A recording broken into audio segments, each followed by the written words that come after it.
You do not belong here. Growing up, that's exactly what my older brother Charlie was told.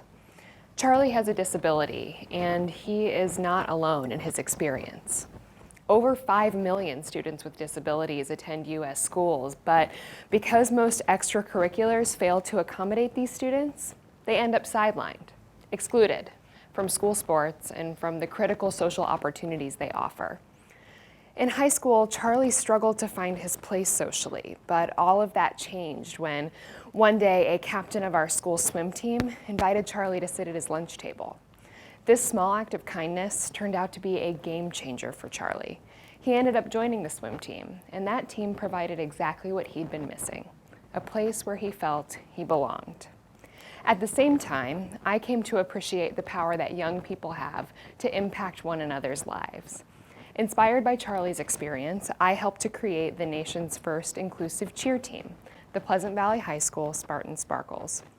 Shortly thereafter, I went on to start the Sparkle Effect, a nonprofit organization that starts inclusive cheer and dance teams in schools nationwide. To date, over 10,000 students have directly participated on more than 200 Sparkle Effect teams in 31 states. Now, since starting the Sparkle Effect in 2009, when I was just 15 years old, I've received a lot of questions about the organization's success and my role in that success. People want to know if there's a secret, a formula that the Sparkle Effect used that they can follow. And the truth is, I think there is a secret to the success of the Sparkle Effect. And the best part is that it can be applied to any meaningful change that you want to spark in your life, and it's something that every single one of you in this room can do today. I'm here today to share that secret. But before I do, I want to start by busting 3 common myths, 3 limiting beliefs that we're often taught lead to success but don't. I tend to think these beliefs are pretty widely held because they animate the questions that I receive most frequently about my journey with the Sparkle Effect. The first is something like, how did you prepare to start a nonprofit? How did you come up with the plan? And at first, these questions made me feel so self-conscious because of the underlying assumption that I actually had a plan. The truth is, I hadn't done any research or drawn up any sort of map for the road ahead. I know, sounds downright irresponsible, especially considering the amount of information that we have access to. But of course, that's part of the problem. Too much information can be completely immobilizing, and there's actually little evidence to back up the assumption that you need a grand plan in order to make a meaningful impact. Any strategy that you create now just isn't going to get you where you'll ultimately go, because not only does the road change while you're on it, but you, the traveler, change too. Now, the second question I get is, well, what about money? To start an organization, you need money, right? How much money did I have when I started the Sparkle Effect? That would be 0. None. I was 15. I didn't have an income. My parents are very supportive, but in the we believe in you kind of way, not the how much do you need and we'll write the check kind of way. So I had no money, but I believe that that was a good thing. After all, being broke has little to do with your bank account and far more to do with your mindset. And finally, people want to know what kind of connections I had to get the organization off the ground, which is, of course, the old, it's not what you know, but who you know that counts. And buying into this myth is especially disempowering because when we believe it, we necessarily devalue ourselves while putting the key to our success in someone else's hands. Think of it this way. If you want to spark meaningful change, then you are the trailblazer. You are the one tackling unique challenges, and most importantly, no one else has your unique combination of passion and purpose. So if you believe you need the answers fully mapped out, if you believe you need money, if you believe you need connections, if you believe any or all of these things, then I can guarantee you've not done the one thing that you need to do. What you've done instead is you've pitched a tent. You've set up camp in the land of uncertainty and doubt, and you've just nestled right in, right next to the river of never-ending preparation and procrastination. And when you get too comfortable in this land of what you need but don't yet have, it can become so easy to convince yourself that all of this laying of groundwork is strategic, that you are actually doing something and you're doing it the smart way, the intentional way. But in reality, you have not done the one thing you need to do. And that's a shame, because the one thing you need to do takes but a moment. Are you ready?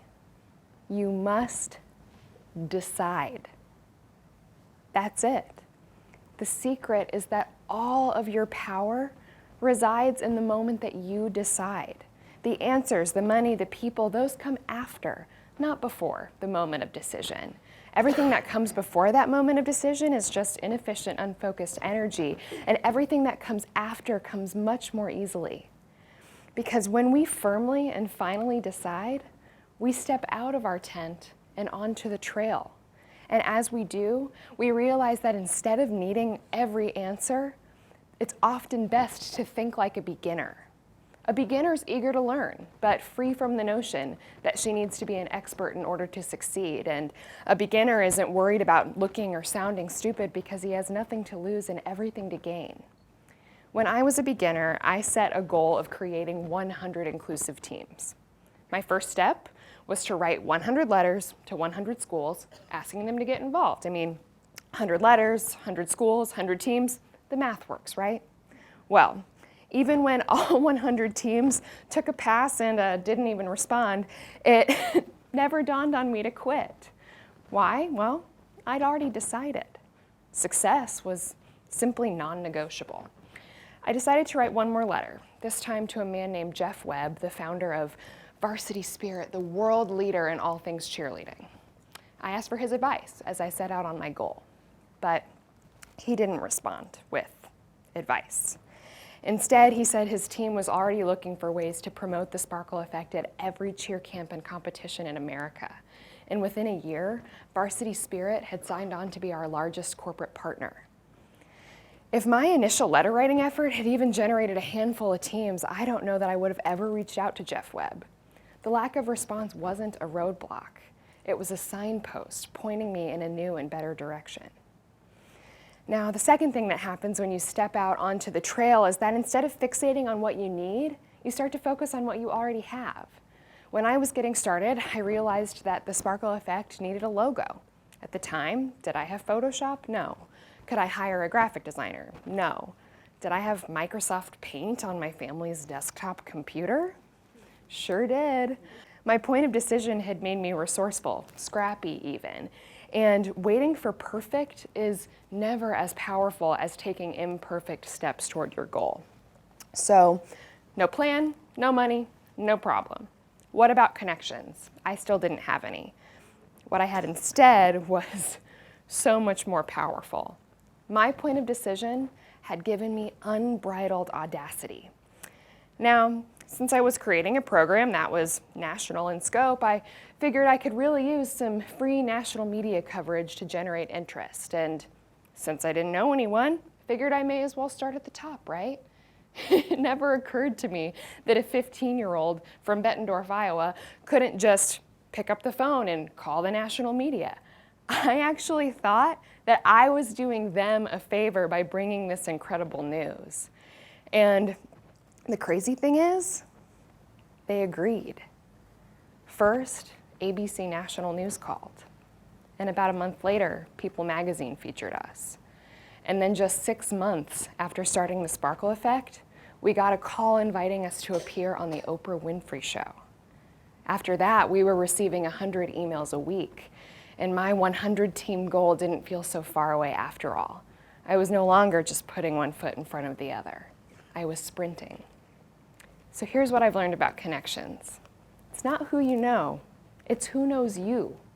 Do work worth recognizing, and then boldly reach out to those who ought to know about it. Again, when I was getting started, I had no plan, no money, no connections. What I did have, was resolve. And like me, you are all powerful the moment that you choose to be. And you already have everything you need to build something far bigger than yourselves. Start in your sphere of influence. Today, you might be the only one in it. That's okay. Step out of your tent, onto the trail, put one foot in front of the other, and follow the signs. Soon enough, you'll look around and realize that you've built something on purpose and for a purpose, and that all you had to do was decide. Thank you.